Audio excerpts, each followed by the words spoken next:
Kumusha broadcast. Yes, sir. Kumema kukudarasti. Yes, sir. Ladies and gentlemen, back to back with Kumusha Podcast Show. Tadzoka Sakari nasi takuigira another amazing episode. Shakamira sekona mkumongu. Boletu. Ghost lady muriseko. Ndinofara makasimbere. Saka Simba nguri nawo iwo mudumbu iwo wedhudhula uyu. Kwatukuenda ndo pasina. Nemutemo mutsva kuti kana pane muzimba pateni pakofonera umavhesi. Asi vanhu vanofungudza kuti asi omunyika muno ari illegal kufonera umavhesi. Iwe ayodhila naye. Aiyo, kona panhu panodzingwa vanhu to pane mari vanhu. Dai pasina mari paSouth Africa kana sirumbodzingwa. Saka utongohadhira vanhu. Tongohadhira kozokaza hadhira at the end of the day ine unodzokera usina chinhu. Because kuhadhira takungohadhira but dzangoonaro ngumongo asiriizvo. I don't think kuti kubva uchigara mulocation uri paZimbabwe uchikwira kombe yako uchibaya mutano dai pamunhu anombokufunza passport munhu anombokushungurudza anombokuita sini. Unozoti pandaenda kuZimbabwe last time ndaitofamba nepassport irimo.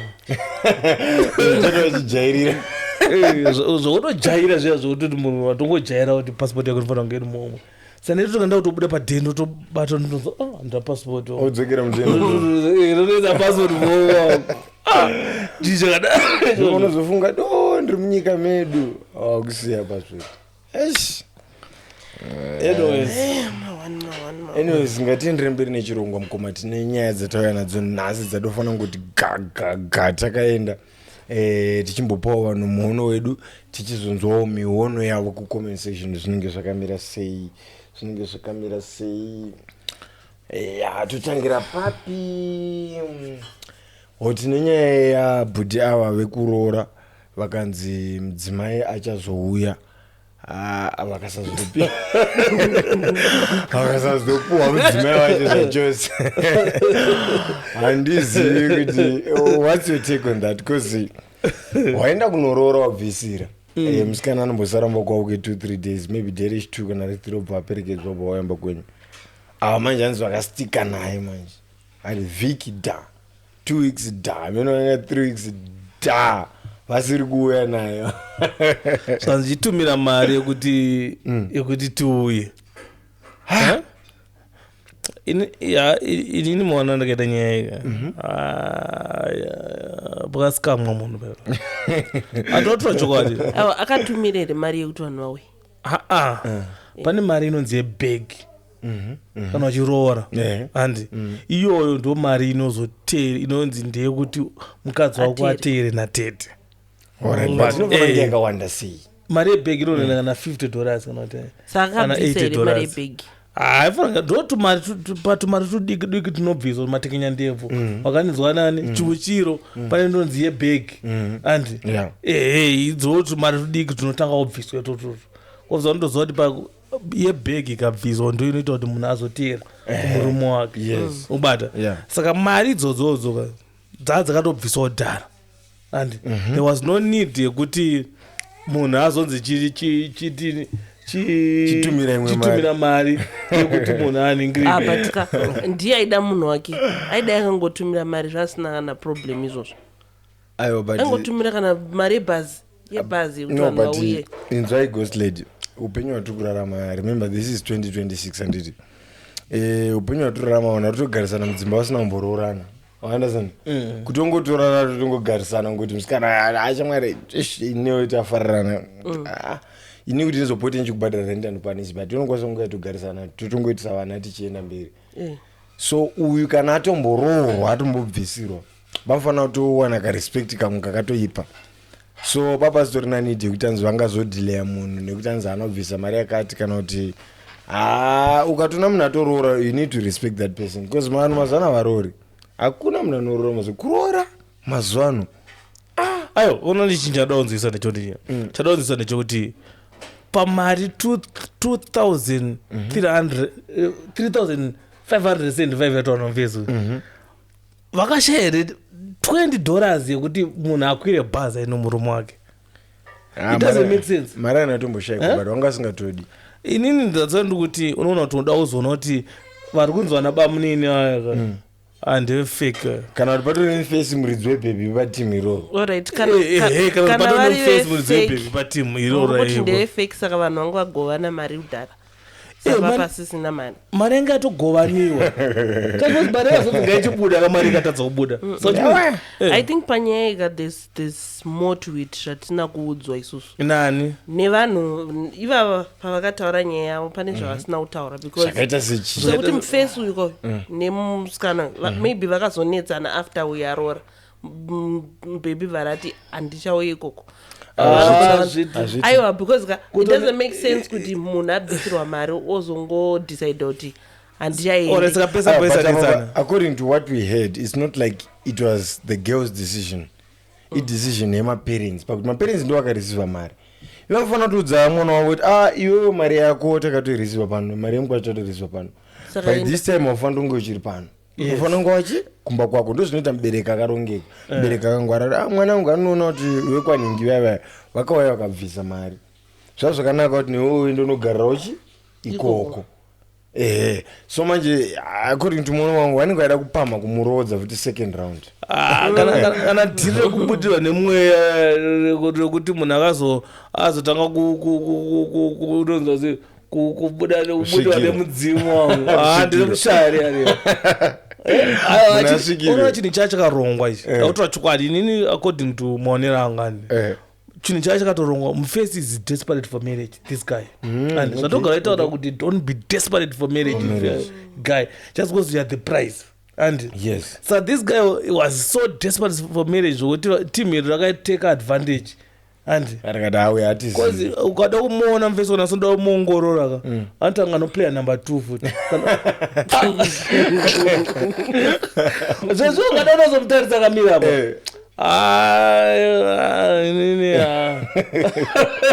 adamona muzi amuzi mucheneza anomucheneza tora chokwadi chii chiri kuita kuti muti ari desperate for marriage kuti ari desperate for marriage aifanira sei airora chiva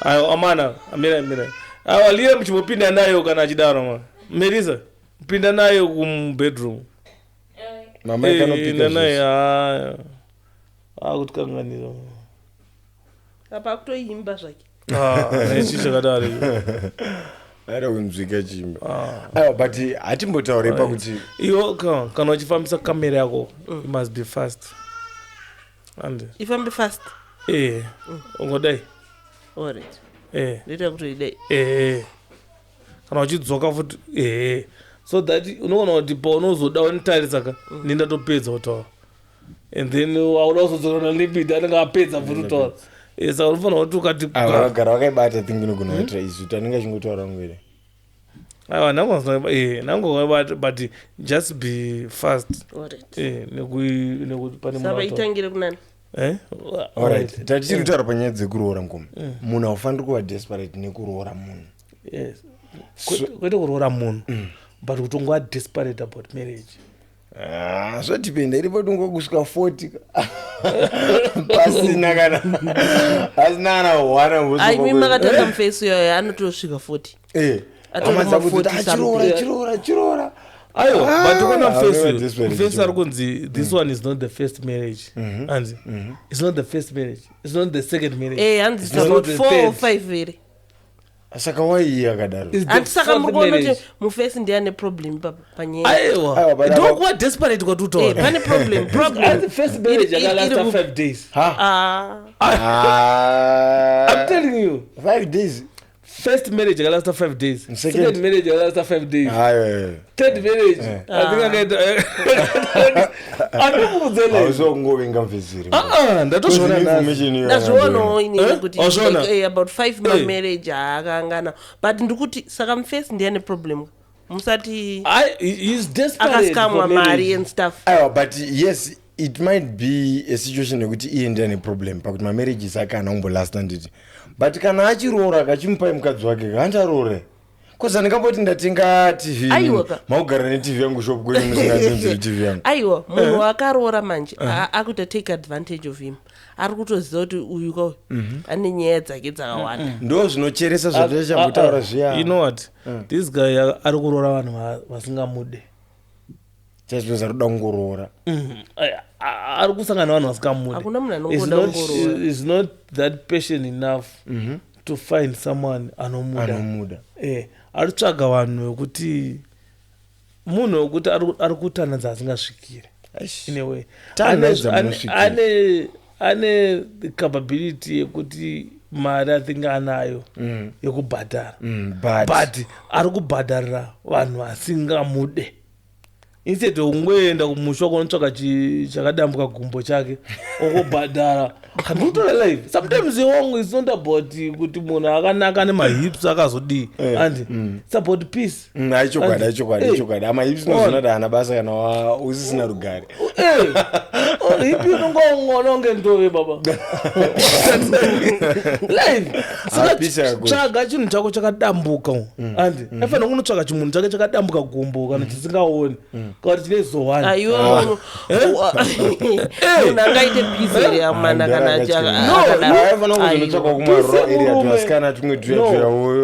pisi yemurume wangu haisi murunako rwemukadzi wangu pisi yemurume iri mumba make but wai kuti kana akatsvaka chakadambuka gumbo kana chine pisi aiwa chaikozi chine nchizo ndakahwina andi ndiri kubva pana you must meet someone anozvirwa dundu dai kuti ndakahwina andi sarori munhu wekuti iwewe ndonongoita wakahwina unogara chema samuti mufesi uyu ari kugara chiti akawina kana desperate zvokunobvisa 3.5 kumukadzi at this time and age but ichivanudza imimi according to this generation atorarama kwezvino nesituation mamirira akangoita mastandards of living edu tese muworld mari yamunoti this is the right price yekuroora nayo munhu ingava mari wanguda kutora chokwadi chaizvozvo kana ukatodarika asvika 1000 warwisa saka muna mari vanhimi aiwa ausinyaya kushaya mari aiwa mari amunhu haisinyaya kushaya mari 1000 kuna naurorwa fuma 15,000 mamarriages wawa last asina basa mari chere yabhadhara it's better ndipe vadzikoma ungano vanenge nangu adye mari than kuti ndinopa vanhu kumba kwetomboti mamarriage alast and uchibhadharira chii choda kubhadhara choda kubhadhara pamunhu chausingakwanisa mari yatombozvibvunze uduzmani kutorasika kunjere uduzmani unongobrain dzako dzakatodhanganyika zvotinotoona kuti baba vari weak avo because how can you pay 15,000 for something that you can get for free?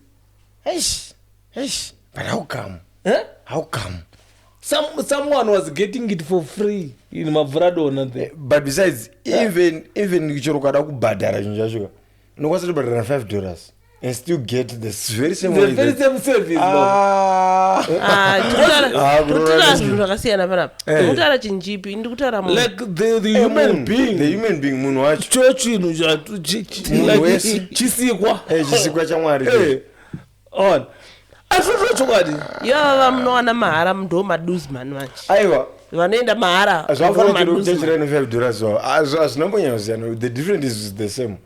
Apana ukatona uri murume uchikwanisa kusvika pakubvisa 15,000 nekuroora musoro wako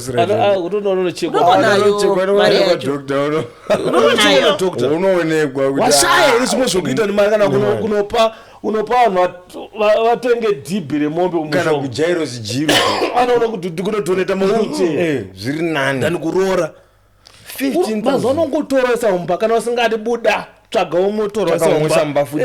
That's why inini ndati vacho vari kubvuma kutorwa mahara ndo maduzman. Izvezvi yakadza kuti desperate. You see now. It's a game of survival. Iwe it's a game of survival. Izvezvi mahara. unotononoka watotaura kuti uyatigarisana mazuva ano doesn't need money kuroora. You just need you yourself. Waudza munhu chamwari yatigarisane zvatopera. But tisati taenda mberi zvekudaro mukomangu pamufesu uyu ndonazvoti pakabhazika kana munhu muchinge mune amaita agreement yenyu kuti munhu akaroora muchampa munhu wake munhu kana apedza ngoroora ngomupai munhu wake mupe bhebi rakaende naro. Imimi kana muchiziva kuti mukwasha hamumudi kana kuti is not a good mukwasha musatombogara magashira mari yake. Because if dezvenzi mufesu iyi hama yangu mukoma ungana muina kupai cherwa mhuri yese ndaitouraya vanhu because hazvimake sense. I didn't believe kuti panhu vese vakauraya vanhu mufesu iyi ndianodeserva kuuraya vanhu. Thank you so much. You know why am I saying this? You know this guy he deserves to kill everyone. Akatora mari akabata $5 from that man. Afana kufa achiurayira vanhu iyo 3.5. Yes, because that 3.5 you can't just get it from the road. Akadona pasa azviti unonotora 3 years achiseva mari iyoyo kuti aroore munhu.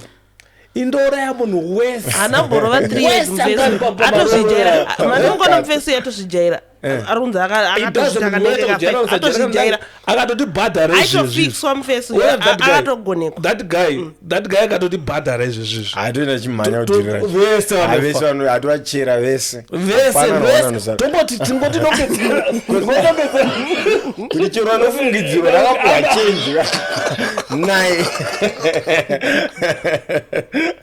anongofungidzirwa nzi uyu azokuwa $5 madirira anongoti mapictures vanhu vangafamba maroora day zvapera anongoti mapictures one zvaturisa kudaro mombe 1 kuzimbabwe I think it's about 350 kana ritsiru so chiti 3.5 divided by 3 mombe ngana abvisa dzakakwana 10 dzinotika. I'm sure vana vaka vane explanation yavo yekuti chii chakaitika.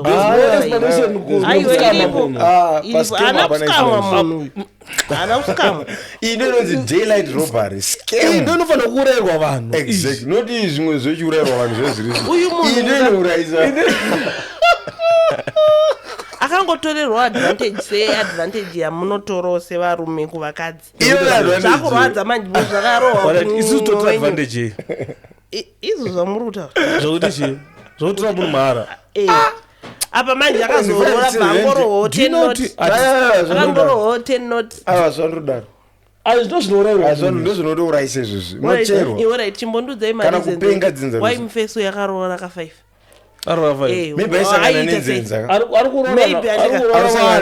ari kuroora vanhu vasingamude. ndo problem yakuita this guy. Problem yaroenda ndeyekuroora vanhu vasingamude and just because he thinks he have it all and he has it all like anazvo zvikwanisiro zvokuroora saka nini ndikwanisa kuroora because he can ka ndo mashandisiduzu mani tikada tozotaza mufesi itori duzu mani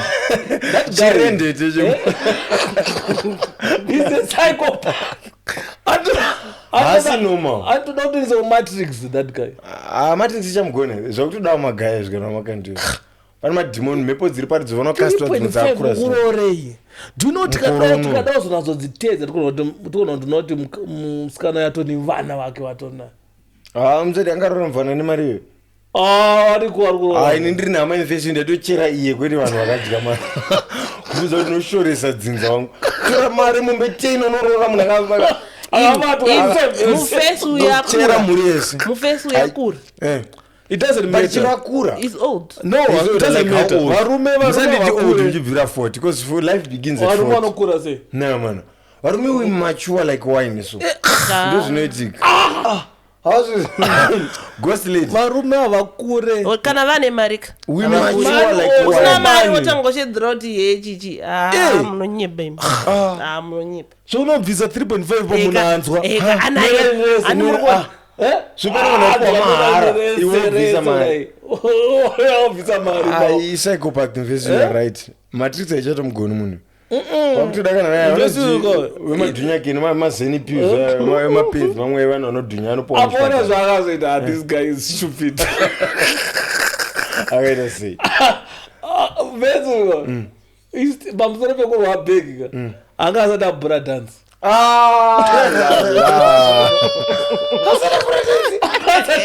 unotenga moto zvinotejeva sei hanzi ndozo bra dance ine ndikutofara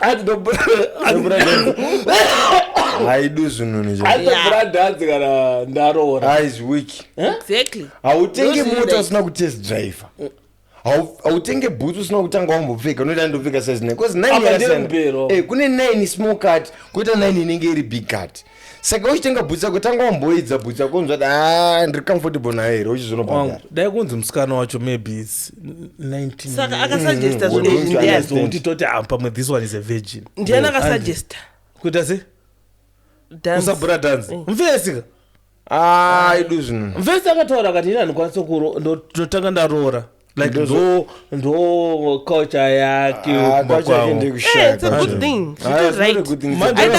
azoburwa manje handiti muri kuonaka kuti this time manje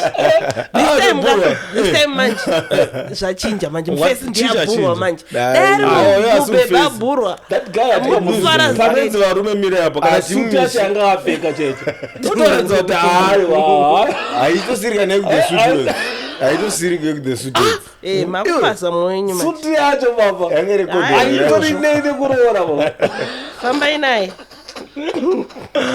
handichada ngokudza njoti I think whenever you're doing zvakaita sekunana kuroora chichichi find munhu wechikuru ari padhuze someone who can help you nema-ideas ma-advices vanhu vakaita sesu vana kumusha wandasenda ndimanhu echikuru isitiro echidiki edu but the knowledge that we have inokwanisa kuhelpa yes mungada mupe advice yekuti chimufese advice yekuti ndanochera mhuri yeshe akatora mari yako chera munhu wese newa unongofungidzira kuti akasaraasidzose mari aiwa zvinodzosa peace peace of mind hapasina peace of mind yachaite mari yaenda usabhura dhanzo munhu anzwa neraini rese wangu varume vanotishoresa man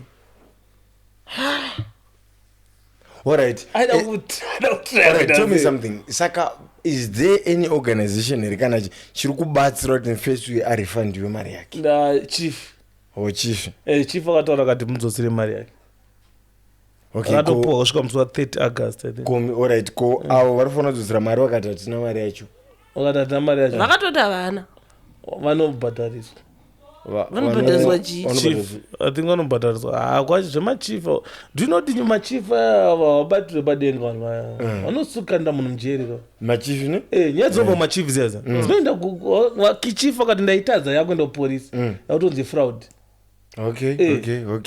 saka inogona kuti unokandisa munhu mujeri chekuti anyone wese akadya kana single cent pamarikandirwa mukati ona saka nyaya inotanga kona chief ndo massive court but iye hana hore dzimwe hama dzepadhuze dzaikwanisa muadvisa beta kuti chamwari bhura dhanzi wozobhadhara aiwa izvozvo manje auudze vanhu kamukuti angaudze hama dzake kuti hani mukuona bhebhi rangu iri but handisati ndabhura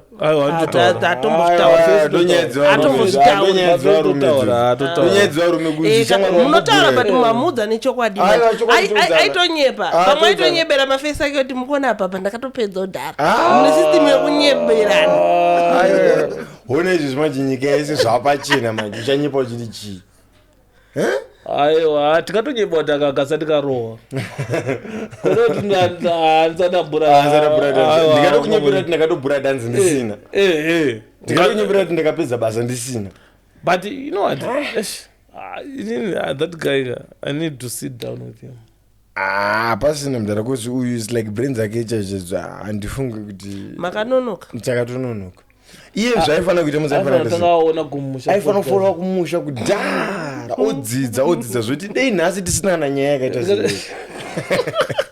avateerere vanhu ndo vanotituka mucomment section ndiwevava but manje izvo zvisicho chinamira mamiriro aito dai anenge akuda maadvices edu aya akuchiuya kuchi kuinbox kwedu akuti amana nyaya yangu yakamira so akuya iti zvinhu zvakamira so but panguva yataexplaina nyaya izvi tichiti dzidzai hapana aida panonetsa mukoma let's just hope kuti mwari vachamuwanira nyasha anomuda because unoona problem netika ndechoti vakomana vanawadays vane problem yakadai so toda munhu watikona akatopimbiwa akageza akanaka akabata iPhone but hatizivi izvo zvakabvepi. Vasikana vaya kumamisha zviroti munhu akasara enda kumamisha ikoko unozvitsvakira kasaru kako kana karuvimbo kako understand, ukatora ukaunza mudhorobha ukatengerawo zvimafuta zvekuzora nanhukadzi kotsvukira kodi kogeza after 3-4 months anenge ava nestandard yevacho vaunonge uchida ivavo. So ndopati tanhai dzamunosvikira sevanhurume musamanyire kungotora ukaona munhu akatopimbiwa kudhara akadii akutogona kudhiraivha kudi ziva kuti pane munhu akamusesekedza kubva kwaiva kuti asvike palevhel iroro. So iwewe as long as uchingomwana ari palevhel iroro haasi wako, because pane vakamuningira kubva ari pasi kusvika asvike palevhel rari. So amen. Chandokwanisa ngotaura ndechekuti vakomana ngatitemhei dzatinosvikira. Zvakakosha kuti titeme dzatinosvikira. Roora munhu kumamisha kwako wotora musikana yemovaka upenyu moenda mberi. So ngoti wangoona munhu akatsvukira wotofunga sokuti maybe ndo roora yacho aiwa zvisiri izvo. But problem ukawana after unozopimpa iwewe anogona ngokusiya futi kana akangoona kuti uri duzman. But zviri nani pakuti mona munhu kusumuka naye kubva madhaka asiyana nemunhu atori nelevel repamusoro kudhara. So munhu amona zvakaita musikana maybe musikana akatongona rinvesi ndikwasangomuramira. Chinhu chakakosha wangu pavakadzi unokuroora roora munhu akawina iye zvitanoona dapa ndakawina usarore munhu waunoda unofane moyo roora munhu anokuda kwete waunoda iwe munhu waunoda dambudziko penyu weso shit. Roora munhu anokuda so kuti uchibuda umbasanfana unamata kuti Mwari zvaakubuda pasi makaita yenyu and that's the only way to have peace in marriage. Hanya problem ndoti vakomana kati chida vakadzi zvekuti kana ukasvika naye panzvimbo anenge achibaka kunge mwenje zvekuti munhu wese anotoona right havasida mhuri yayo imote unotsira mukadzi utange moto mukadzi iruva repadheni. Thank you so much. And iruva repadheni haribude panze. That's true. Harine inidi yekuda kurati zvotozoonekwa nemunhu apinda mumba kuti ruva rakanaka ubata vanhu ngavadhimaye mukadzi wako ari padheni kuruti ukabuda ukadzika nerodhi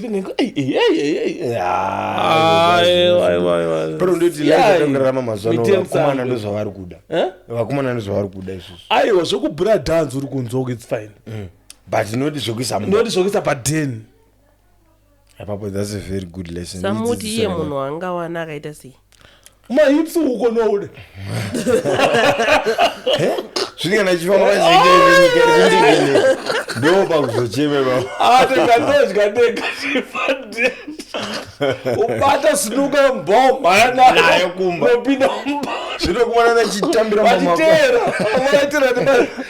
nemastiki mamatera achazoitambira mamako muyadhi mako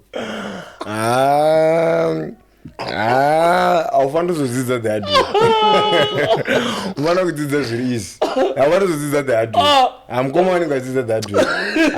Iko zvino unotsvaka chimwe chipurumunyu chavo kachibhutsura hosho kumaruoko woita upenyu because izvi zvemaslay queen zvavani kwadzidza muti vachambotsvaga munhu rekodhirawo razara ngatsvage munhu wekumusha exactly.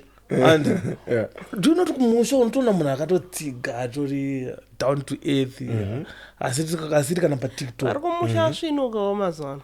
Aiwa chinoitika maghost lady ndechekudai so chinoita nchoti munhu wekumamisha nditi anenge asati aona zvinhu zvakawanda kana uchizomupawo zvinhu zvaunenge uchimupa ndionenge uchimupa. Muona zvandozamadaro nezvekuti unoona ukatora musikana anobva from a rich family anditi ukamutengera pizza hazvivalue because kumba kwa wangagara chingodya pizza every day but uyabvawo kumaruwa ukamutora ukamuti pizza anoshamusika nhasi ndatengerwa chiko chingwa chine nyama chandatengerwa choonazana ukamisa upa chicken leg anovhaliwa zvinhu izvozvo but musikana anobva kumhuri iri rich haatovhaliwa chinhu chakaita sechicken leg apa ipapo unenge waswera uchitengesa madomasi kuna samora wakuandazana waunganidza zvimari zvako wanotengera munhu kana chicken slice anotoivhaliwa mufesi anenge anondida iona zvandatengerwa but munhu aijaira chicken slice anodya every day ukamuti anongoona like it's nothing. So ukaendawo kumamisha kune dzaunosvikira zvinokwanisa towana munhu wako asitorina kana foni chaiyo Nobody nekambudzi cheko kuita nongoti allo. So munhu yakazomutora ukamutengerawo zvakati ukadai ukatanga kugara naye anokuappreciate everything chaunongochimupa ende kashoma kuti munhu yazotanga kukudai kashoma wana wadzima vanonga kurasa ndambokutaura chinhu wani ukaona musikana odaya naye panguva dzinedzi ukaona ari patiktok kana ari painstagram kana ari pafacebook kana ari pa I think 3 papa former platforms or 3 former platforms usarore usarore TikTok Facebook Instagram saka muchashaya Kuroora at least ngave pachinurwani vachashayiko at least ngave pafacebook kana patiktok usatorubati uve patiktok usabate senanazvo usarore musikana ari patiktok usarore munhu iyeye ndoyenyika yese number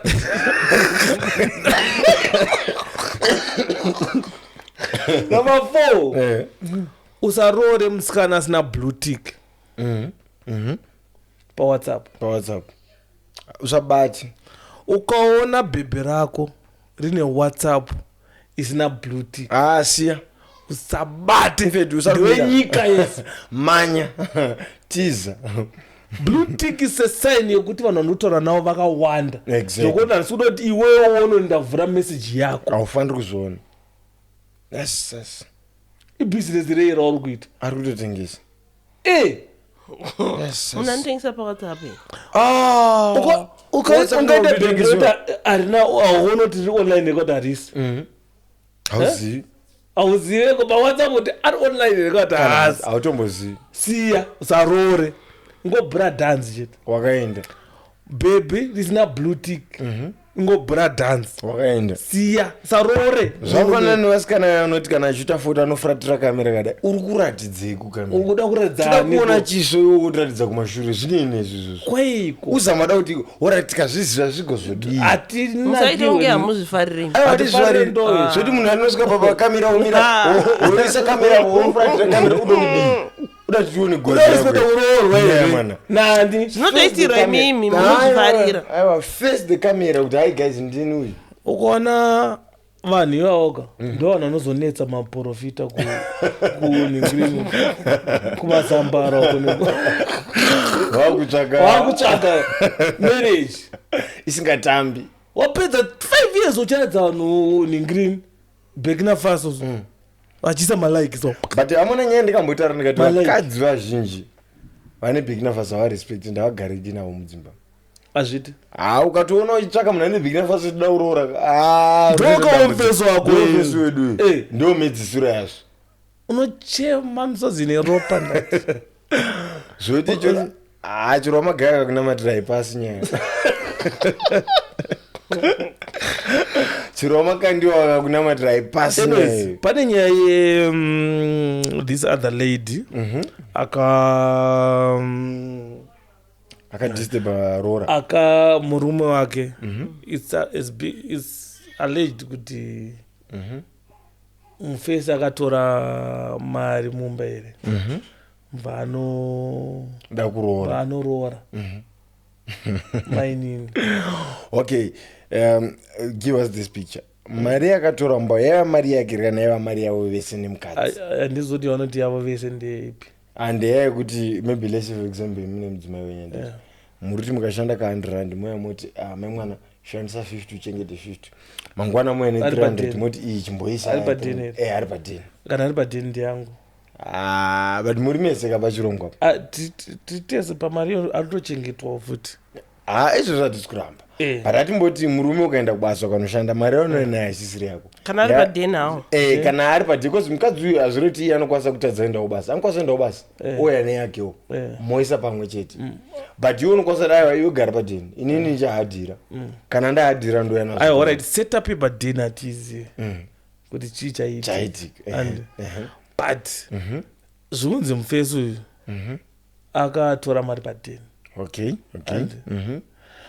the other thing chatuzwa nechoti mufesi uyu aigara here nemunhu pandakutozikamwa pandakuzikanwa futi kuti vaigara vese akatora mari padhenga zvorati vaigara vese ungadai zvanzi akangotora mari yake akanorora zvato pane pakazonzi uyu atorara kumba kwake nhasi ona musikana angana maiguru achiudza timu rai hama dzemusikana chinzi uyu muri kuzere kuti atorara kumba kwake kuti atorara kumba kwemufesi ungati munhu waanogara naye kuti arara kumba kwake saka zvorati unombozere kuti abuda mumba ashuya kunoko kuti uyu akatombozere kuti akatorara kumba kwemufesi nhasi sazvorati mufesi uyu angasagare asingatogari nemunhu uyu saka zvorati mari ndeyemufesi uyu uyu haasi involved aiwa panyaya dzemari maiguru havamo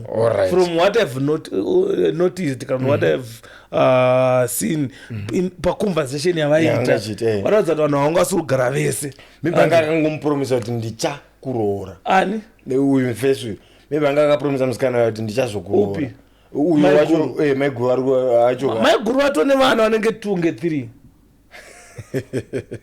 maiguru vaitori I believe kuti vanhu vava vakatombogara vese andi vambogara pamwe vakazonetsana or something vaseparate you know that thing yevakadzi yokuti havadi urambo andi kana kuti vanogona kuona kunge mukarambana havadi kuti life yako iende mberi angada kuramba chikokukanganisa life yako and I think that's what happened saka mufesi uyu akazoita se akazonoroora and azona chimainini chakewo chaakawirira nacho saka timu inonga rakanzwa kuti munhu yakuita se akunoroora because I don't think kuti murume angabude padheni achinoroora iye mbune akona kutuma ini ndokona kuti tuma Bryce inanondorera chimaini changu chacho andi cause timu nenge toziva kuti munhu ane melas andi bana Bryce motoenda motonoroora vana tezva toziva kuti amukwasha aita se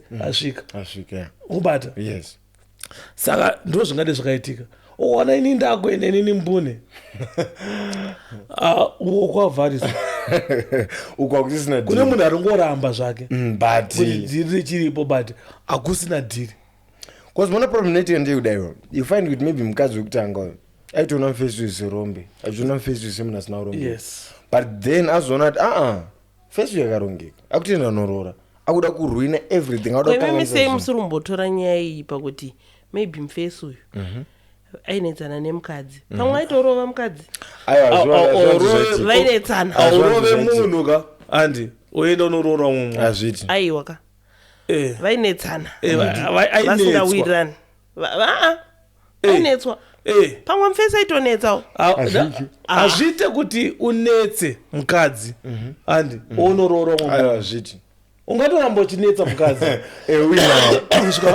zvikaenda alright ainetsa uyu chimbotsvagai kuti ainetserei amuri kuti ainetsa chamari ukadatarisa vhidhiyo yayo unotoona kuti iyi nzenze yemukadzi vhidhiyo yeyegaamunoziva kuti chi problem inoitika ndeyekuti imimi sevarume munoita munhu zvinhu handiti zvaasingafariri not sevarume people in general vakuita zvausingafariri woreact obva wanzi wareacterei uchidaro saka iwewe ndori wrong inini izvezvi mukandituka panapa ndikatsamwa ndikasumuka ndikarova munhu mbama izvezvi ndindonzi inini ndiri wrong bozwa muroyerei mbama but amutarise kuti chichakonzeraukarohwa naticha unodi wadzorera aiwa ka murume nditicha aiwa tutaza situation iyi yekuti tauziva kuti varume vakazorambidzwa rini kuroora mumukadzi hatimupanzwa ipapo ana kunze arambidzwa kuroora so what's the mukadzi aipopota achiti anamboti akatoti roora naye akati dakuzviona akatoti roora naye but inini kwete panapa ndikuda mari yangu ndikuda mari sisati kuziva manje mari dzei dzavangavapromisana daungotaura reason yaipa mukadzi hanzi hatina kana stand What is a stand? No, kwete hatina iti handina. Understand. Ngatsvage mara. Murume hapindi pakuti understand. Ini ngatozofind kutsva find a peace nenyaya stand. Because inchana problem nevanhukadzi. They don't value a man up until a step out kana kuti akuita rimwe move. Yes. Anozoita understand. Azviri pamumini zvese aitadza kutenga stand nguva isi. Pane reason why aisatenga stand. Reason aita asatenga stand aita zvinoti inzenza. Hapana need kuti nditenge stand. It's better nditore mari ndorora. Because pane mawatu ndotenga stand nzenza. Ndozoshupika upenyu hwangu yese nyaya stand. Takabatirana pastand mwachinde yangu wangu in life ka if kana pasiri kana mukadzi yeye ogara naye asiri kuita usatenga na stand infeti rora mari anga story no 50 mari yache 5000 inotenga stand. 5,000 tenga stand. I don't tenga stand. Saka akarora mari 5,000 asi ndima mtoro kuti munhu ngasarore mamjiti munhu mamjiti 3,000 yanowandisa kurora muri kuti ngarore. This guy anonza kanopisa 5,000 and this guy mari akatora mumba yakachengetwa 5 guda but yakanororesa we don't know 3 something atizive kuti akarora mari but mabhoti munhu ngasaende unorora kuti ari right akanorora peace upi handiti and the guy remember kuti iye asitombozoti peace here until agara naye aiwa ko uyu akambogara naye alright kana akazoona kuti uyu asi pamwe akaita nhumbu angatombogara naye akadingosiya handiti vamwe vanongosiyakana toona kuti haisi peace akadingosiya varume we have got that heart yokunzira vanhu dzidzi kuti ane nhumbu yangu dai varume vane hati yekunzira vanhu dzidzi iyeyu asina kumboita zvaakaita upi iyeyo kuenda norora achibuda mumba mabva nemumwe munhu obva norora mangwana aidai akatomudzosa mwari varume uye mukadzi akatoti akandiramba anorambirweko ndakakurora aiwa akati haana kurora hapana mutemo unorambidza murume kuti arore umwe murume kuti arore mumwe murume aiwa inzwai murume uyu handiti according to video mukadzi uyu aiti iye haana kurorwa aiti haana kurorwa uyo bva aenda vanobvisira but ukuona kuti kana murume uyu asina kuvhalwa that first wife which means itori nzenza according to him. That's the reason why not according to us but according to him. Yes, itori nzenza ndaitogara nenzenza and ndakaita mistake. I made a mistake. Mistake yekutaka muzvatisa vana 3. Varume tonosvitsa na 7. Mistake. Hamusana munzwa mukadzi nakaiti haini pano ndakagarira vana vangu. Hasi sina andonati haimvende murume. Ndakugarira kuti vana vangu vakure vana baba namai pamwe chete but otherwise munhu akarumbirisa hure wande kubva. Kawanika.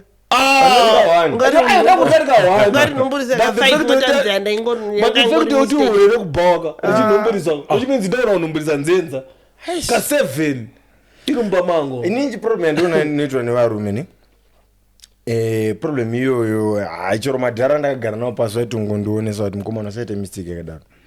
Varume tinoda kubatirira pasina chinhu dzimwe nguva zvokuti nopedzisira too late kuti uchiregedza wana zvikozvo wabata chinhu for too long so zvoita zvoti ukaona soti mukadzi asiri siya ipapo ipapo saswero chinetsoka mukazvakatona chero mwana nemwana choranenza siya ukamusiya ipapo but unofana tanga mudiwa mugadzirira saizi. Yes. Unaona there's this other video this other guy akadana nemunhu for 5 years and saka adana nemunhu for 5 years akamva akunorora mumwe munhu. So this lady and waida naye amva mina kaenda nani nonga timu remakamera or something rakuenda rakunoti sikaiwo chichi kuitika nemunhu wakadana naye zvanzi ndakadana naye for how long zvanzi 5 years zvanzi unomuda zvanzi ndomuda zvanzi saka sei wazodecide kuti unorora vatoti unorora azviza musikana vatobudisa invite zvanzi apa hausiwo here haisi zita rako here hausiwo kuti unorora here vatarisa kudemvezo zvanzi ndizvozvo yeah right and kuti unorora and saka mvesi yambabvunza saka why uri kudaro munhu wadana naye for 5 years ukutambisa munhu chichi zvanzi ukuona munhu ndaigara nebrother yangu and saka so this other day akasara padeni nebrother yangu ini ndakabva ndabuda ndichienda kubasa saka kwanaenda kubasa kwaiyo kure kwani ndaidriver long distance pakudzoka futi the same thing and saka hanzi ndakasiya matools ekubasa hanzi pandakadzoka mandasvika mandanoka hana undinzwa and then vandava ndazotenderera nekuseri daunonoka newendo rekuseri handitonzwa dhanzi rikutobhurwa nebrother yangu and so ndakangotora video ndovandarikipa and nepawindo zvaizvo kuti windo unonosiya kalaini kekuti unongoona mukati saka kangotora vhidhiyo rake vamva vatichengeta mvaisa chi mufoni vanyarara nguva yese akanyarara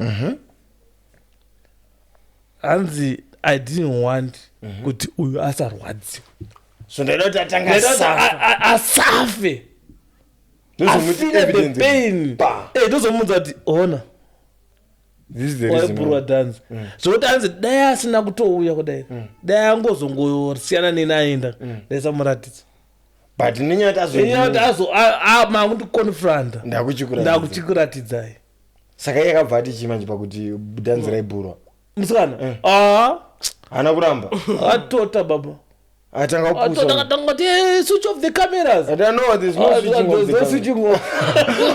Finish what you started. Yeah, I'm going to marry. I believe in those who don't get on each card. Problem ndeyekuti vakazi vari kuti rwadzisa andi zvafanana kuti wadana nemunhu utonorora andi utozobata kuti bhebhi rangu riri kutonichita andi ukamubvunza kuti woita life yako hapana zvaunongoita harwadziwa baba take your time uchimudza kuti asaura uchimudza kuti hatikutouya uzorora wotopa date ubva unorora kusiku uchipa date ka musi wanenge wakaungana uko ndononopoone date cheko cheko lonorora handi muri kuona zvamutaura ndo zvakaitwa muwinyi uyu ari kuchema aruda mari yake akangoroho zvamuri yamuri kungorongaaiwa ngapuwe rifandi yake rifandi yei mari yakutobhadhara paakambodana chifa vapengi kuti vati ngapuwe mari yake haana kudya sini hazina basa paunobhadhara unonge uchibhadhara chi unobhadhara zvawakadya unopinda mumatemu nobhadhara ozonodya saka ukaona chinhu chocho chakaora unoita sei unodzosera kamatemu zvavanokutenga moto you test drive first and then you pay after test drive wanzati condition mota yema 1 I think inoenderana nezvandiri kuda unobhadhara test drive mahara vatombokunyimi kutest drive vanongobvunzira are you sure you want to buy the product yes are you sure yes I'm sure I want to buy this product but now ndoda mbotest drive ndimbonzwa kuti is it exactly what I'm looking for or hazvisiri hopa makioti assistant pinda naye atest drive uro wachirauni chako dzoka unzwa aiwaidzoti magetsi wochinoti chi ba mari yako cash kwa upowa mota yako buda wakadai zvino I think so make sense so zvazvokunzi no sex before marriage aratova drama radrama wobva watest drive wobva wasiyawa pamunhu mwana mohamatanga kuti imvana usarori eka but you kana uchizwa video piece of film mune highway ona test drive auto piece of film ona lembesina kuyanzi ndikutest drive unosungwa ninga robari kuyanzi ndikutest drive uchidrive nemoto muna kati test drive uchienda kumesina ndoenda cross border ndakapuza mari driver usvika kure ba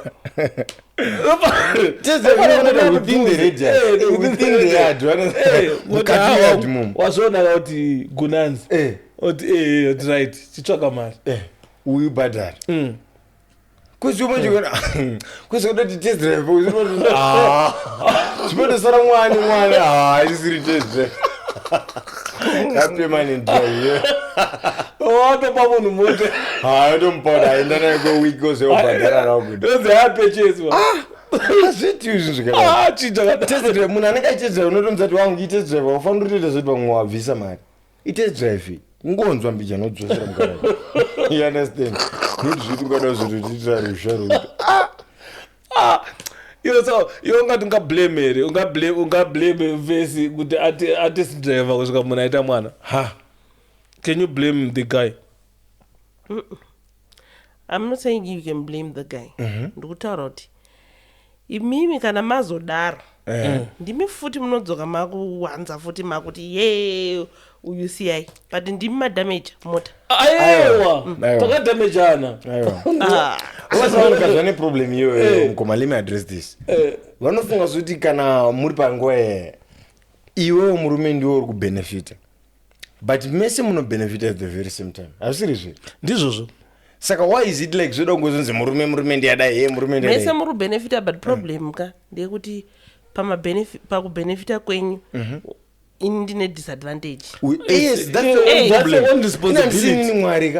I'm not God. It's your own responsibility. It's your own responsibility. So I'm going to izvezvi ini ndasanga nemwe munhu chaita zvatichita itozopesana paya pazowa nenhumbu akuda kuchemera nini iye ndiye anotakura nhumbu. She is the one who was supposed to be responsible kuzoti uyu munhu akangofuratira iyi ndikwanisa kusara ndine mawani.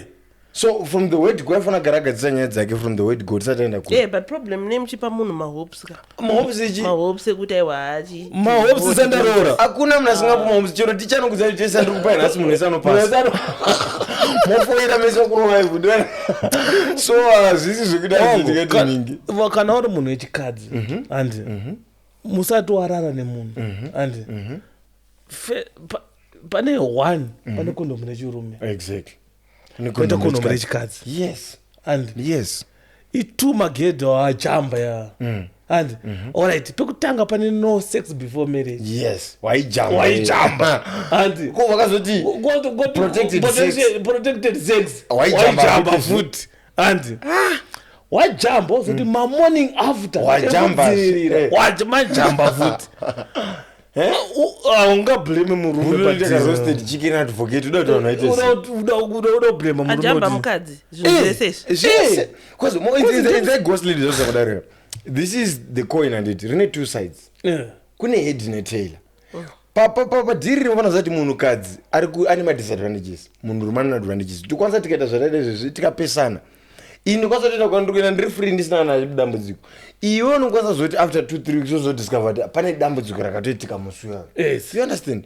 So iwe ndo unofana kunge uri strict panyaya idzodzo kutodza munhu kuti chamwari dhirira rimake sense because ini ndinchazochema zvoti munhu anofana kuona kuti aidzi dzakangwara unomudza kuti dhiri rako iri chamwari dhiri bo but ini ndinopinda busy ndinchange chichema padhiri feka chamwari aiwa zviti ini zvakuda kuti yes ndoda toitawo newo but ari mboita mari kumakondo kana uri musikana ingotenga ugare nayo pese mara mukombo unosora uchigara netumaperfume netumaponze turi uchida twei kana noda musikana ane bhegi rinodonha parubuda makondo.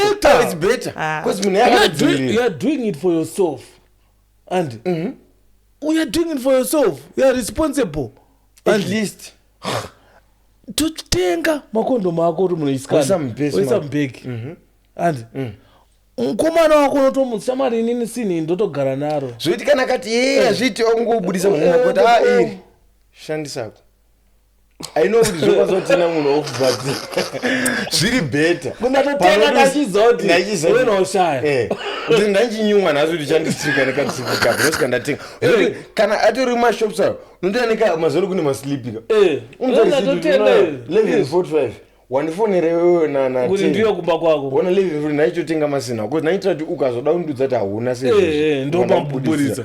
So iwe kana wapedza mashanisa pa kumudza kuti chamwari ndakumachengeta asara kuti next time tikasangana ndikuya naro apedza dhiri cause iwe ndiuri kudisadvantage ukangomusiya chidaro wotobelieve kuti adzokwa nawo ndiwo aya.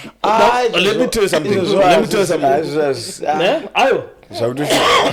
Ayo unoona chinhu zvinoenda nemusikana wacho. Do you know kuti pane musikana woti achitotaura no munhu ari genuine chokwadi atenga ari genuine like munhu ari kutotira kuzvidzivirira andi unotozviona munhu aitaura kuti ari kuzvidzivirira munhu andi kozoti munhu otoona kuti anotofamba nawo atogara nawo ibasa anotori mubhokisi ukwana agara nemutereti aya emutelete boy avane problem ezvimaauki kana zvimapuma zvezviukazare ekuzimbabwe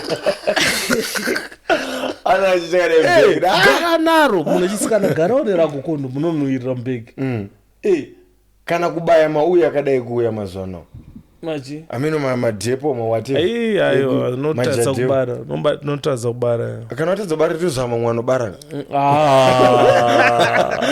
kuza ndikamborambika ndichizama pandikunana zvinozama mwana obara I don't advise kuti vana vechidiki pane imwe I think ndimuno muSouth Africa maitonzi vana vechikoro vari kuda kuisa thatining rekuti kubaya vana vechikoro muno muSouth Africa vanotobaya vanotone age I think kana kubva pa is it 18 here it's not a good thing vanotobaiwa ma3 months it's not a good thing ma3 months it's not a good thing zvinizvo zvinokanganisa kuti vana vaite you know what it's not a good thing andidi but on the other hand futi it's a good thing zvakanaka zvakashata because at the end of the day futi zvikasaitwa futi vana vacho vakurisa vakukura musoro vakukura musoro inyaya generation yavakunzwa chinhu chakatibhaizisa itechnology kutowanda vana vari technology yefoni because pafoni ka irregardless yokuti uri wega kana kuti nomwe munhu unokwanisa kuona zvese zvinoitwa mubedroom nevanhu pafoni saka dzidzo yavaona yava-advanced darikaita yavakura tinayo sasatombozviona zvinhu because unofanira kutotenga diski racho unoplay padvd rani kumba kwana manje wotokia do wanazinouplaya diski rako manje akaenda unoita kurinda dvd sunungura pamusoro unosunungura chinomubata chache wosodzosera kubata maproblem ndezvochika tomubereka kakuwana wasunungura dvd sokuonomirira kuti magesi achingoti bwai chete open wotobudisa disk rako unoona problem madiski aya aigona kunyorwa kunzi Bruce Lee mukati Most wanted part 2 mukati kudai tamari ukangonorisiya mawarisiya rambomzo most wanted imovhi ke wapekera ende ringotanga rakapika isilega mashot mahighlight nongonzwa mhovza kuti uyaipana plus isilegona noziva muvha volume anongokaisa kuti voitoro neighbor anozvinzwa ndipane diski forbidden disk raplayo so maita chiti generation namazona inozvionera pafoni so vanotokura mubva vatodzidza zvinhu zvakawanda zvakatosiyana zvekuti vana vanonga 13 14 anotoziva zvese process yese anotoziva mayoung pregnancies anowanda vanozara nevana yes vanozvara zvekutodaro especially muno muSouth Africa vakasatobayiwa to make matters worse tinefesa tiri kunzi ari kuronza rarotsvakwa nemapurisa akuronza nazinzo akabva kuita futi zvebandi rakaita zero uramba but zvine maeffects to make matters worse kuno kuvanobvumira futi kuti uende kuchikoro nenhumbu yako yes uchitodzidza saka vanhu vachoka havana mabreak vanotongoita nozoti akuchikoro ndinoenda nenhumbu yangu chengeta mwana ndozopuwa grandzisinani it's just the same thing atadzozoita mwana it's better tazozoita mwana cause nongori nzenza varubaya muwese kanzenza neasiri nzenza varubaya it's fine yes it's fine but ina ndingambosei noti mwana wangu abayiwe zvinanatoita ake mwana wacho oita mwana ochengetwa ndochengeta zvitori nani than zvinanabayiwe after aita mwana kwete kuti ubaiwa before but aya tutaurawo mapossibilities zvatutaura nzoti ngoma it's not like kana ukabaiwa siniri awo chaiti mwana ukabaiwa just kakawanda kacho zvinozokawanda kacho unofana zosukwa chibereko zvonzwadiwa vakadzi vakuru chaivatongobaiwa vachitongozvara mukuona zvinoitika zvavane mafamily planning pills ako ona zvinoitika inini abelieve kuti kana munhu ari chiri kuma-16 mahormones ako anenge asati that strong kutambira injection yes zvotanga nomva atourayikwa zvokutofa but do you know what andikona kumazera iwayo futi andiitika munhu yeyeka mwana yeye asati atombova that strong kuti akwanise kuzvara mwana even ndakamboona kuhospital kuno vasikana ma-13-14 years vari ikoko havakwanisi kupusha mwana vachitonzi it's bad like itori disaster akaitwa havanoti opu yacho yeko akuti azonyatsopora kudzokedzana pautano hwake ichochoka anenge achitonzi mabhonzo ake asati aredi zvinhu zvakadaro process yacho mwana musikana it's traumatizing kuti kungoti mwana wako ane 13 years zviri so traumatizing muona akatakura nhumbu uchinatsoziva but unoona zvinoitika totora chokwadi guys vabereki kazhinji kacho tisinoregerera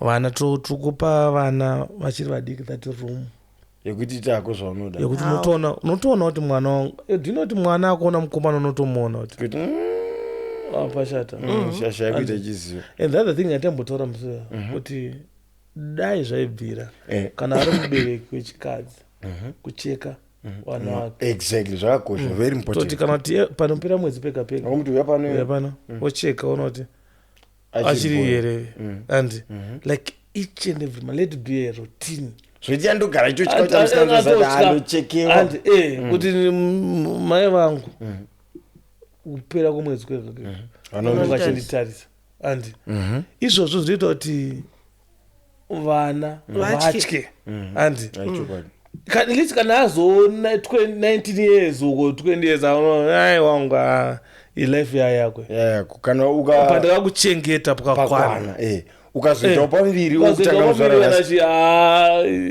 but I think mutemo uyu uriko kazhinji kuZimbabwe ndozvoona kuti mubereki kana mwana musikana achiri below 18-19 anenge achikucheka achikwanisa kana tito chichekiwa kana wapa tanga pa20 haachakurambidzi akukudza kuti ukapiwa nhumbu muswa ndongoziva kuti une nhumbu ukaenda kumba kwomuridzo nhumbu so now the choice is yours because akuchengetedza because zvoitika zvoti mwana musikana kana chiro chidiki ndikwanisa mutsotsa kuti hauiti nhumbu mani hauiti nhumbu hausawaendoza hauiti nhumbu zvoti ndikwanisa kumunyengeredza naye zvoita zvotozvonatona nhumbu kuti but waindiita ndisi nhumbu wani but so manje kana wapa 18-19 apa 20 wakutoziva kuti kana tangoita process iyi chinotevera inhumbu so now the choice is yours kuti uchoda pharmacy ukwanisa unopinda pharmacy morning after or ukwanisa like zvese zvozvoti kune protection kune chakadai kana ukazoitawo mistake ipapo wakuendawo kumunhu wakuwaita mistake naye inini pangu semubereki but from mwana achikura kusvika pa 18 years 19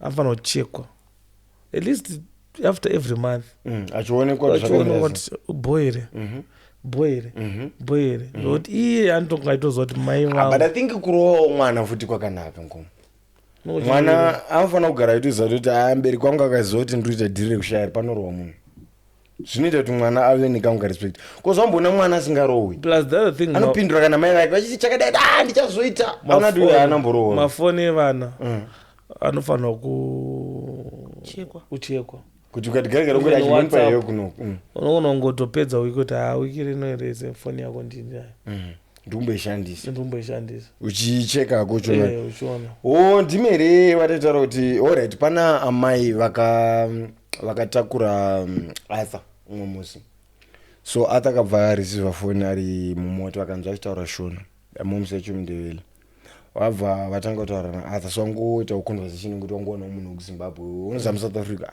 kwete kuti shamwari ndine problem panapa mai vatanga kuveredza musodzi chii chiri kuitika mai ari kuti anzi foni yangu yakatanga kubhaiza yakuramba kuchaja nditi ansaka ndine imwe foni yandaimboshandisa kudhara nandikapa mwana musikana kuti ashandise so ndabva ndangu kuti zvindiri munhu anenge aita zveuber ndaida kuona maclients request nokudidi rega ndingotore foni yemwana ndimboshandisa 2 minutes ndichigadzirisa yangu. Hanzi pakunotora foni yemwana sana nabvisa sim card rake vanaisa sim card rangu but hanti kana usina kubvisa WhatsApp mamessage andoramba achipinda.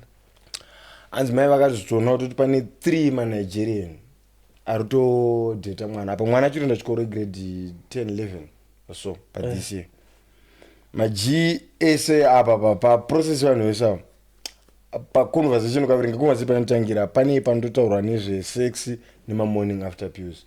Mai avaichema kuti inini chai munhu mukuru ndinomatya maNigerian but iye nezera rakatotanga.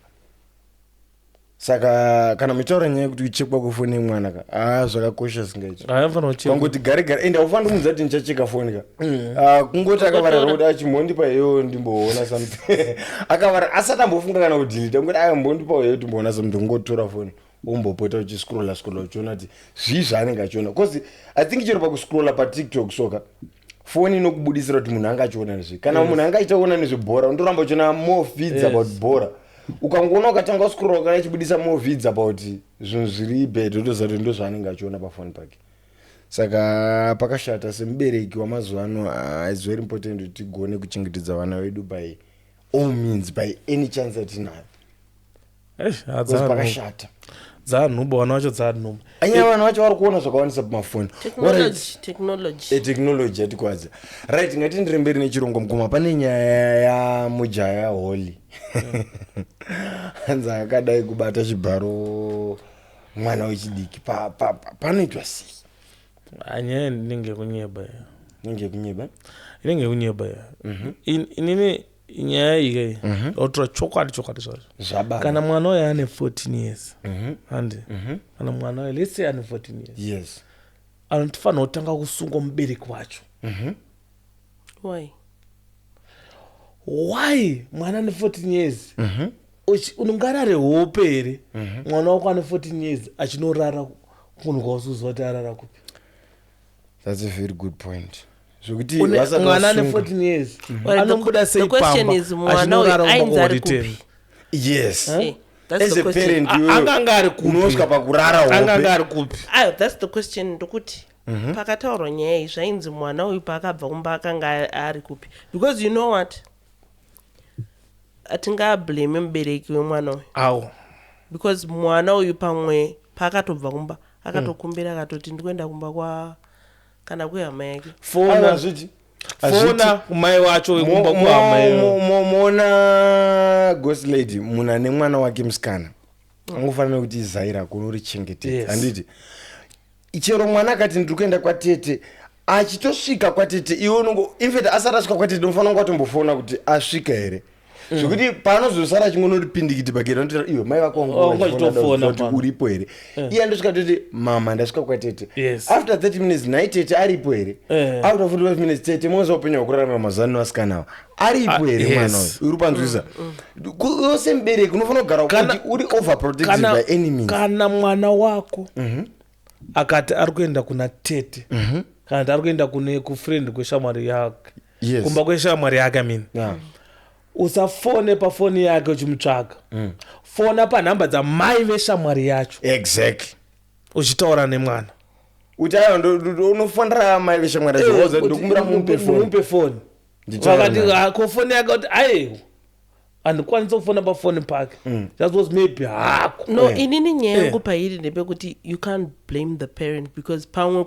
vanga vasitoripo vari kupi kune nonzi poor parenting vanogona kuenda samwevosiya vana pamba mwana obva abuda aiwa zviti ukandokusato iwe ugasiya mwana andi uchizonde mwana musikana wandasiya pamba wotadza kufona uri kwauri uzokafona na8 ka video call wadi wadyeiko kuti sei haumbomuratidza kuti pane zvandoda wadyeiko kuti sei kuri seiko kuri boho ningirini nditasiwa mubedroom vangu utazoti ndenge ndasiya jaketi anza ndaritakura here jaketi rangu handi kuma11 fona futi video call handi marara here nhaiwanimi kunoko handatadza kurara kuri kubohwa kunoko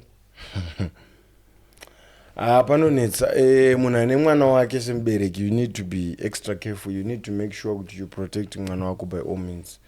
But panyaya iyi panotinetsei pakuti iye mubereki wemwana uyu aivepi pakuti mwana izvozvinzi aenda kusleep off 14 years mwana yakarara ikoko here kuzvikutori mwana yakarara ikoko just mwana aronza akaenda kuavhundiwa wazobva kuavhundiwa kustudio ndopa kuzoenda kudheni iye mwana ane 14 years aenda kustudio kunoita sei 14 years igredani 14 years anongurima form 1 unoenda kustudio kunoita sei studio yei munhu weform 1 hausatapedza chikoro kuita zvestudio sezvinoita kusiye chikoro kakuita zvestudio panoti netsei ndoyatinotipuwa parenting saka imimi sekuona kunoti baba havapo muupenyu mwana zvindo zvinotoitika mostly iyo life isina baba mukati noti netsei but then iye mwana wacho makamboona here mafotos acho pane foto randangona hwani roro rinengera kunyeba asi ngakapfeka ninga trouser white ameno foto ro kana iriro foto ro mwana waya haana 14 chekutanga 2 mujaya asi munhu wekutanga kurara nemwana waya kana kuri kuti foto ratikaona ndiro cause musikana anenge amborara nemukomana unotoona bhodhi yake kuti uyu akuziva murume but inganzi repe kana munhu amborara nevamwe vanhu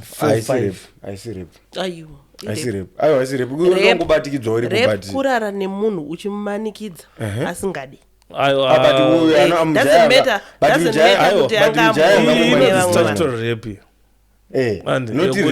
munozoti mukadzi anogona kurepwa nemurume wake ndozvatogaraitaura hakuna zvezvakadaro itaurwa yaisi yekumanikidza ndeye-underage yekuti makore ake asati asvika zeraaiita izvozvo repi yake saka mukuitira kuti vanenge vatenderana zvavo but mwana achiri maina kozi ungasabvumirana nemwana mudiki achimboti mibva ne 15 wobvumirana naye but mutemo unoti chero wangabvumirana naye age yake aisati kubvumira kuti angaachita dzasvika palevel yekuti akwanisa kurizina kuti ndakuita 6 kuti makwenzi idzi stuff saka ndo mhosva yari kupomerwa mukomana yekuti indulging in sex with a minor and saka hakusi kuti akafosikizwa but makatarisa mwana ane 14 here muna inini mwana wayo handizoti ndiye here picture I need to see other pictures mwana wayo because just one picture iyo pane one picture ndo yatingoona iyo toda kuzivi kuona mamwe pictures acho kuona kuti ndiye but I believe kuti I don't think kuti Holly angasvike paurepa munhu no pane zvamadaro ndizvoti Holly 10 asi munhu woti anzi anoshaya vanhukadzi wekuti anzi angazomumbunyikidze mwana wayo izvo zviti ndimujaya wati kutaura angopinda musiti akati hoyo pane vanotomupa mahara aiwa chimwe chinhu ndechekuti I think the best these days kana wakuda kurara nemunhu unoona kuti uyu anenge mudiki ngaaburitsa ID icho chindo chigai chese usati warara nemunhu wari kufungidza kuti uyu anoita underage please let that person produce an ID waradza chitupa kuti indini apa ndine 18 oti okay it's fine izvo zvazviite kuti munhu asazoti wandirepa totaura that yekumapurisa yekuti wadana nemwana but vane nyaya yekurepa is another story goslade atimbotaura imi mukamuchiti mukadzi wemunhu anoti anzi anenge arara newo usingade goslade zikanjani pandakakuroora nje uchibvamba kwenjia kuno waivingei pano but kana ndati handisi kudaka hausi kuda sei ndakabhadhara mari chidzokera makwenyuka kozvavanoti ukatausaka hauzondisiye ndiende wakundirepa ndikaripota ndarepwa makudazviitepana munhu anorepa mukadzi wake aiwa zviriko mutemo uyo ngori muSouth Africa but wakapusa munhu akainvenda mutemo uyo mukutapana munhu anorepa mukadzi wake hakuna mukadzi wako unotosungwa kana 5 years 6 years uchirana naye mbozozamurepa kanjani manje aiwa ngaandipe zvinhu zvangu ndakamurorera zvinhu zvanguka kozi chinosanganisa murume nemukadzi ndokondezvinoti kumba kwenyu hakuna sadza wadingodya sadza uri kumba kwenyu indichidyawo sadza ndiri kumba kwangu munhu waita penya wandoreva kuchaita the only reason why wabvamba kwenyu wakabvira sex iyoyo nyaya haisi pakuti iri pakuti kana ndazoti nhasi inini handisi kuda urambirei inini ndikazoti handisi kudawo ausikudaka zvegore iwe ungati ndakarepaungati murume angati mukadzi yakandirepa ndikazoramba zvegore rese ndikati ina ndichasikudawo but ini chandida kuudzawo nechirume ndechekuti mukadzi akakurambira bonde andi buda ipapo kwete mangwana musiwoyo ngobuda enda unotsvaga mutouchline wonorara akudzoke wonorara kuloji uchibhura dhanzi ndazoti bhura chaizvo akaramba futi dzoka pamba akaramba futi buda onobhura dhanzi zvakanakira kana wakuda maorenji anopisa ka unozongoya futi tomadzisa tokupa akanakira torwa tese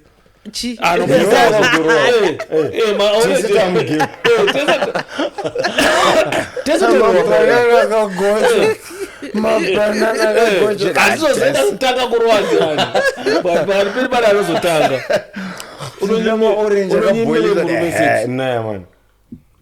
but ikokatona uri murume mukadzi wako mumba achikunyima 6 ngaidzokeramba kwavo same day roro rangoramba saka ngaamanikidzwe nemawandiakasamanikidzwe ngatidzokeramba kwavo aiwa tati ngaamanikidzwe here haasi kuda wamurepa that's not rape samanikidzwe ungazvitaure kumapurisa kuti haisi repe haisi repe ndo repa simudzimai wangu nemawandiro akaita vakadzi wokuti izvezvi kutongobuda panze apo kwakutoona mukadzi musaite kunge vamwe venye havasi kusungirwa repe nemawandiro akaita vakadzi vamwe vari kupomerwa kupomerwa kwete vese kupomerwa vamwe vari kutorepa nemawandiro akaita pane vanhu vakadzi vasikagona unyengawo vakatobarwa akadaro vatoriko kutondosaka kutone mbavha kutone varoyi zvakatowanda ingoni vakadzi vakatorepa murume wani muzuno wakuchitungizwa andi murume akamborepwa kupi murume anobatwa chibharo aiwa sha hakuna zvakadaro murume ungatosvika kutoripota polisi akatorepwa mvesi uyu akatobatwa andi akatomiswa mapirisi andi akambunyikidzwa kutonzi tomwa tokuuraya ukasamwa akatomwa vazvavharana mazvatokodzera mazambunyikidzwa muti chikwe wakadzi wangatori 3 kwete 1 mukadzi vakamubatirana mukomana vamupunyikidza kodzero dzake sa sometimes like kana waona mukadzi wako asikuda zvebonde inobuda musiwo pese parambira bonde buda unobhura kunze mangwana unodzoka utori fresh utone mindset ndofunga ahead utokubatsira kubasa kuti basa rako ritoenda zvakanaka ndozvandabvunza kuti saka munhu anete here kana mumwe musi kuramba kwemunhu wekuti munaye mumbaka unonatsoona kuti haiwa nasakaneta atorara nejini munhu aramba ati nhasi ndakaneta iwobva wamurepa allright inzwangu haina don't think mukadzi wako unomurepa allright kumufosa kuita se kumfosa unomufosa kuita bonde ndiyo repa aiwa isiyo repu kuvuta unomanikidzirei kuvuta unomanikidzirei mukadzi aiwa ka izvi zvamukutaura zvavafanira kuti unoreperei munhu zvakafanana ko munhu anodi kungonotsvaka munhu sei achizorepa iyeye waari kurepa let's take it this way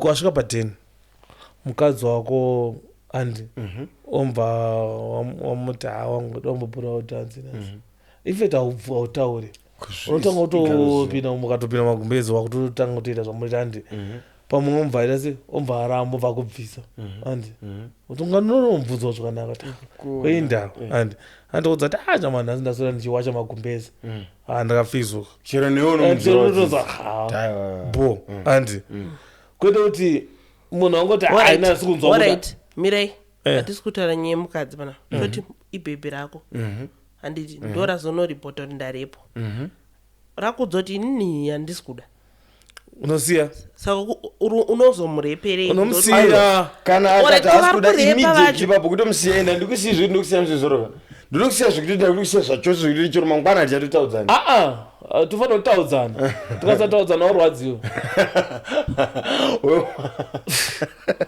unobuda kuti kana mumudheni mangu uzati wangumira kuti perekedzana andi totoperekedzana uchitobuda kuti ndotokupa kana ndine mota ndokupa mari yetaxi sha ati uenda benoni sanonoke uzononifonera nawasvika patinandi ati bo andi uchingodai so iwe uchitoti pesvo dai nditobuda nemota ndakatonanga ndototsvaga chimwe chimainini pamuchana itombonyengera kuti chaitondinyenkera kuti ndibredandichimbochisiya ndotochitora ichofonera uya chamwari padheni ga foni yangu unoona kuitadza kuidairwa svika mangwani makusiyeni ndozodaira ndosaka ndokubvunza kuti ko vanozorepa vanhu vanenge vaita sei vanodi kusiya vangonobhura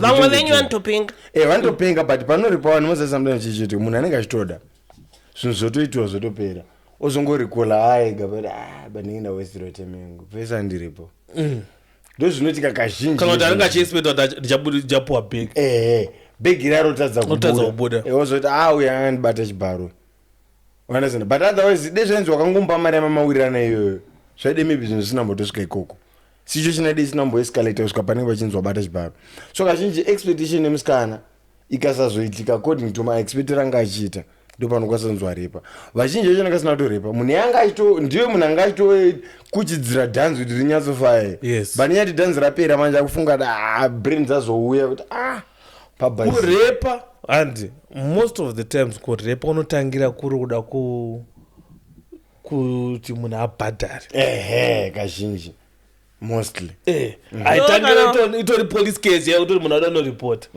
but inonzi iwo wakandirepa iwo kana ubhura dhanzi racho bhadharaka but kuti uraita timoti ndabhura dhanzi nhasi anana sendi panoitwa sei chikwereti tichidanana pane chimbokuendesa pazhinji chimbokutengera mamakd paya ndichididi wakunditi chikwereti nhasi aiwa kana tichidanana hapana senmona marepi akawanda ndeyekunyeperwa but chinozoita nchoti mapurisa nemutemo yenyika idzi dzitongofunga kuti munhu rume anokwanisa kungombonyikidza munhukadzi kuti asi pane imwe nyaya yadoda kutaura bryce nyaya yatofanira kuitaura toda kuziva kuti mufesi anonzi Simba tofanira kuramba tichidzokorodza nyaya mufesi anonzi Simba wekupinda mucheri for 9 years nemhosva yasina kupara yerep tiri kuda kuziva kuti akaita nyayo ndiani jaji akashandisa criteria ipi pakujaja kuti azopa 20 years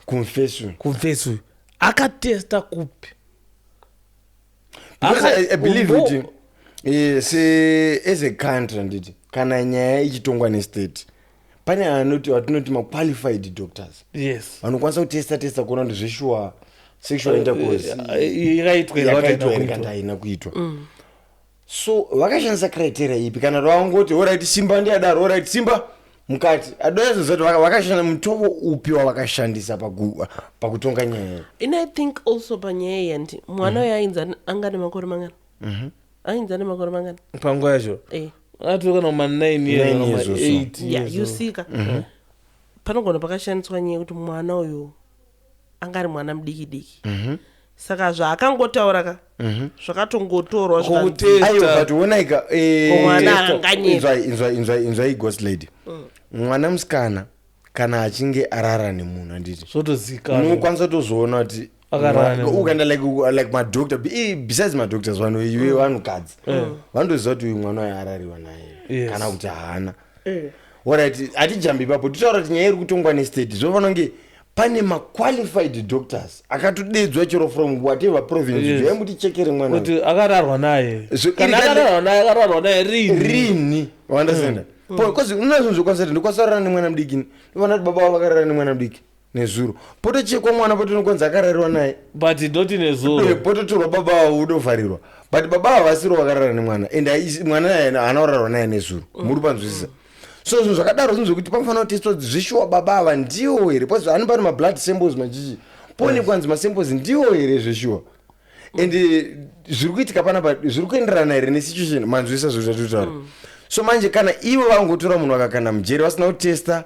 vasina kutora masamples vasina kucheka iye mwana wacho kuti zveshuwa araranaye sa icriteria ipi iyoyo I don't think kuti vangangozviita vasina kutesta so maybe mwana akatotestwa akaonekwa kuti mwana akanganisika but maybe it was not this guy. Yes.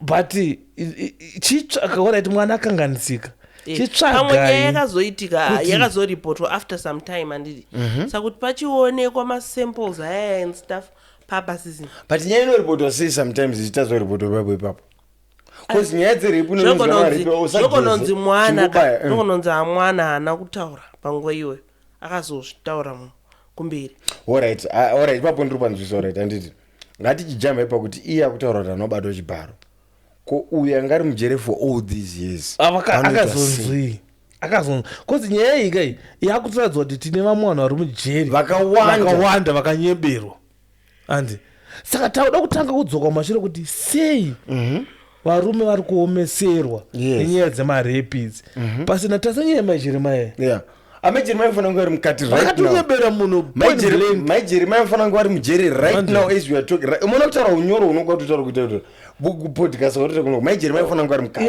because majeremai dezvenzi vakahwina kesi yavo yaya varume vaipo wama 15 years saka mwana wano andati avharirwa puwe 15 years pamhosva yasina kuita zvinhu zvamakabvumirana ukatopuwa $20 ukatoigamuchira ukatoishandisa mari yaufide mhuri yako mai vaya fanira to a perfect example kuti kana wangasingasuka vaifanana nadambu gwana gumbo kana ruoko ndokutaurira chokwadi hatidi unhu aifanira dambu gwana gumbo kana ruoko semda gwishi kudai kuiswako woita a perfect example kuti usanyepere munhu here because alright ngoma murume uyu anga ari mujere for about 9 years who is going to compensate 9 years anga ari mujere akatoenda kuuniversity anga dato nedegree reveti remedical doctor izvozvo kana chiroti zvenzi mfeso akada kuseva $100 cha every day de ari millionaire izvozvo who is going to compensate nguva yese anga ari mujere for something that he didn't do?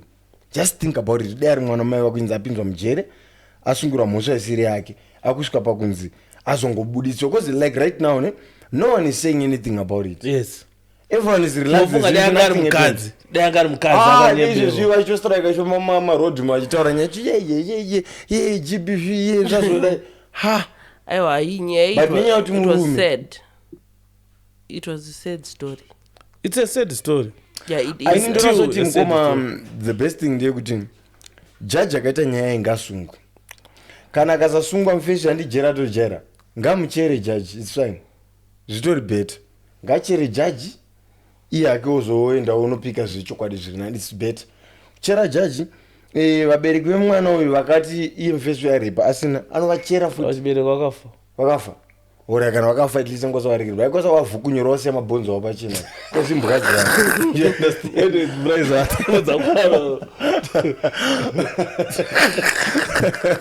avhukunyora wasiya pachina shiti dzevanhu 9 years munhu ari mujere ainomukaaaizagarwa pazimbabwe paizagarwa aindingatonotsvaka chibaba chenyuchi chechemochonacho musha wese nekuti kuchiro muchele chinoti at the end of the day this guy anogona akangomake a peace with it. You know why because apana zvaanoita achadzosa sei 9 years apana mari o anything chinodzosa zvinhu izvi ndokutaura 1 year mujeri inonge 4 years dzepanzi ungagona zvezvizvi kuti mujeri hauna foni hauna chii hauna mogo hauna background hauone panze unoita kudecidirwa kunzi nhasi uri kubuda nhausi kubuda nhasi uri kudye unoita aya mfesi ngakombanze 5 days shamari ba zvoti dzimwe 365 ba dzimwe 365 ba times 9 onobuda ukonzi akabuda sorry shamari hainidzi beta ndouraya vanhu ndochizosungwa zvakanaka. What do you think? Imofunga kuti beta this guy apiwe mari here? Yes, judge akajaja aifana kumubhadhara. No state. Na judge wacho. Yes. Judge atandisa state. Sa iye judge wacho akapa mutongo iwo. Just because state inonoti mutongo wapwa na judge. Atisirious. Anosaka ndokuti mfesi has the right to kill even the judge nenda kumberi in life. Aifana kubhadhara akauraiwa nacha bhadhara. Anokanje kurowa munotsenga kuti anongosvika mujinja odaika. Aunomugura zvigumwe. Ogura maoko. Ukati judge afana kupinda mujeri. Afana kupinda mujeri. Makore 9 years akapinda nofesi. Yes, that's very clear. Judge ngokuona 9 years zake ozobudawo after 9 years. I think it makes sense. But nyangwe zvikanzwaro ndikuti uyu zvichamupei because 9 years dzake akatodziluza kudhara. Peace yekuti munhu akandikandira mujeri maybe better awane mari. You'd rather get money or enjoy life yake nemari. Ane state yacho.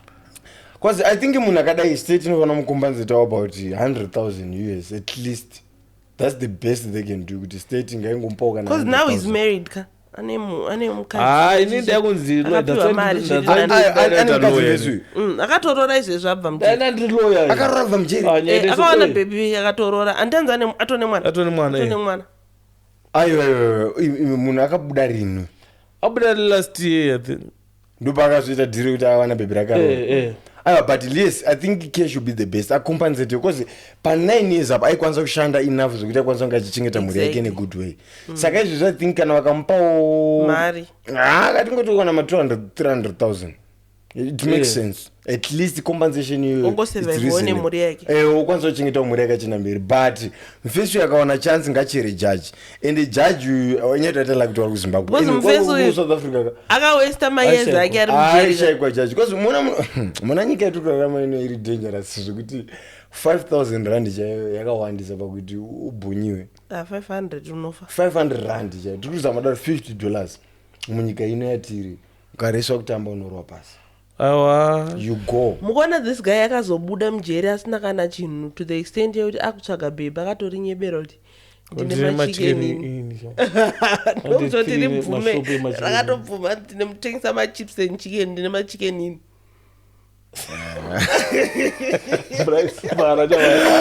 Right. Tichiri papo muri Zimbabwe chinira mberi nechirongwa. Please remember without you we are nothing and with you we are something.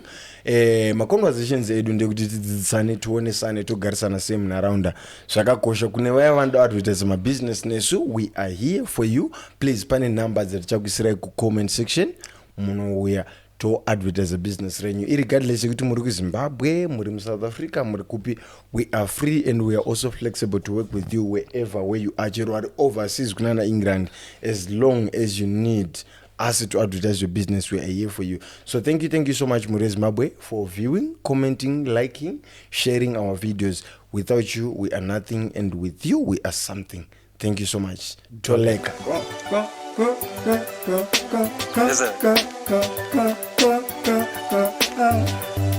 Kumusha broadcast. Yes sir. Vamwe vakubudarasti. Yes sir. That keep on trusting. Kuti vida auye